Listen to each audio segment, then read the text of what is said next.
بسم اللہ الرحمن الرحیم۔ السلام علیکم ناظرین، آج کے اس ویڈیو میں ہم حضرت ایوب علیہ السلام کی زندگی اور ان پر آنے والی آزمائشوں کے بارے میں بات کریں گے۔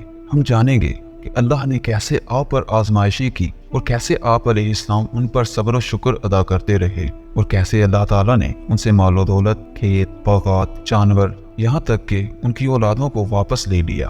اتنا سب ہونے کے باوجود کیسے حضرت ایوب علیہ السلام اس پر صبر کرتے رہے اور اللہ کا شکر ادا کرتے رہے۔ اور جب حضرت ایوب علیہ السلام اللہ تعالیٰ کی آزمائشوں میں پاس ہو گئے تو پھر اللہ تعالیٰ نے ان کے ساتھ کیا کیا، واقعہ بہت دلچسپ ہونے والا ہے، اس لیے آپ سب سے گزارش ہے کہ ویڈیو کو آخر تک ضرور دیکھیے گا۔ شیطان کو اس وقت آسمانوں میں جانے کی اجازت تھی اور وہاں اس کا داخلہ بھی ممنوع نہ ہوا تھا۔ اس نے دیکھا کہ خدا کی نعمتوں کا شکر ادا کرتے کرتے حضرت ایوب علیہ السلام کا مرتبہ بہت بلند ہو گیا ہے، اور فرشتے بھی ان کو عزت و احترام کے ساتھ یاد کرتے ہیں، اور شیطان ہر وقت اس کوشش میں رہتا کہ نیک لوگوں کو بد نصیبی میں مبتلا کرے اور ایماندار لوگوں کو خدا کے راستے سے بھٹکا دے۔ لہٰذا اس نے حضرت ایوب علیہ السلام کا مرتبہ گھٹانے کا فیصلہ کیا۔ اس نے بارگاہ الہی میں عرض کیا کہ اے پروردگار، یہ تمام شکر گزاری جو ایوب علیہ السلام کی طرف سے دیکھنے میں آتی ہے وہ ان بے حساب نعمتوں کی وجہ سے ہے جو تو نے انہیں بخشی ہیں، لیکن اگر تو یہ نعمتیں واپس لے لے اور مصیبت میں مبتلا کر دے تو ان کی شکر گزاری کا خاتمہ ہو جائے گا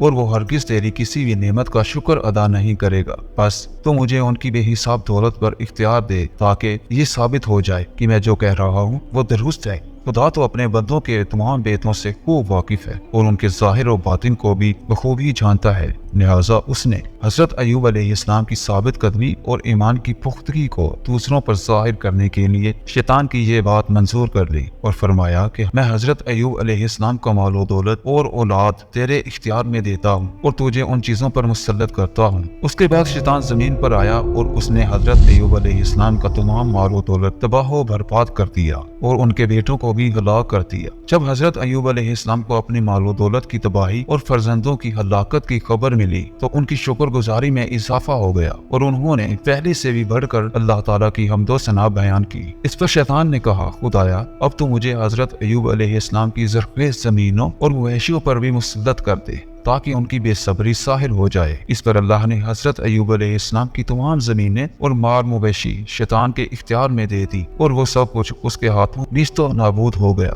لیکن اس تباہی اور بربادی سے بھی حضرت ایوب علیہ السلام کے دل میں رتی بھر اضطراب اور پریشانی پیدا نہ ہو بلکہ ان کی شکر گزاری میں اور اضافہ ہو گیا۔ جب شیطان نے اپنے آپ کو شکست خوردہ اور عاجز پایا تو اپنا آخری حربہ استعمال کرنے کے لیے خدا تعالیٰ سے درخواست کی کہ وہ حضرت ایوب علیہ السلام سے ان کی صحت و تندرستی بھی چھین لے اور انہیں بیماری میں مبتلا کرتے تاکہ وہ بیماری کی تکلیف میں بے صبری کا مظاہرہ کریں۔ چنانچہ حضرت ایوب علیہ السلام بیمار ہو گئے۔ اس مصیبت کو بھی انہوں نے دوسری مصیبتوں کی طرح برداشت کر لیا اور ان کی شکر گزاری میں کوئی لغزش نہ آئی۔ حضرت ایوب علیہ السلام کے بیٹے چھن گئے تھے، ناداری اور بیماری نے انہیں گھیر رکھا تھا۔ دنیا پرست لوگوں کا خیال تھا کہ ان پر یہ تمام مصیبتیں ان کے گناہوں کی وجہ سے آئی ہیں اور وہ پروردگار عالم کے مقام قرب سے دور ہو گئے، حتیٰ کہ اپنے اس خیال کے تحت انہوں نے حضرت ایوب علیہ السلام سے ملنا جلنا بھی چھوڑ دیا تھا۔ حضرت ایوب علیہ السلام ان حالات سے مجبور ہو کر شہر سے دور چلے گئے اور ایک بیابان کے ایک گوشے میں سکونت اختیار کر لیتے ہیں۔ ایک انسان جو ان کے آخر تک وفادار رہا وہ ان کی بیوی تھی،